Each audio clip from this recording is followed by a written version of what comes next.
Halo teman-teman, selamat datang di channel YouTube Ardita Birthday. Sebelum melihat video tutorial ini, pastikan dulu teman-teman sudah like dan juga subscribe ya. Yuk, sama-sama kita lihat videonya. Selamat menyaksikan. Nah, ini adalah alat dan bahan yang akan kita gunakan. Nanti kita tuliskan di deskripsi ya teman-teman. Bisa dilihat mulai dari gelas, pita, kertas, snack yang kita pakai. Nanti bisa dilihat di deskripsi. Kita akan bagi dua kertas yang berukuran 30 cm dan 25 cm ini.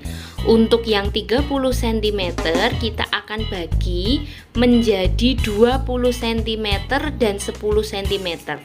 Maka kalau kita lipat hasilnya akan seperti ini teman-teman. Tinggal kita beri lapisan sehingga akan jadi lebih cantik. Setelah itu kita akan pasangkan pita Jepang. Selanjutnya kita ambil gelas yang pertama, kemudian kita masukkan snack yang sudah kita siapkan. Tinggal kita buat pitanya menggunakan pita tarik supaya lebih mudah. Kita pasang juga pita Jepangnya. Nah, jadinya seperti ini teman-teman. Kalau sudah tinggal ditancapkan hiasan happy birthday. Oke, gelas pertama selesai, kita lanjutkan gelas yang kedua. Tinggal kita masukkan permen, manik-manik warna merah dan putih, dan hiasan happy birthday. Jangan lupa juga pasangkan pita tariknya. Setelah dua gelasnya selesai, tinggal kita letakkan seperti ini teman-teman.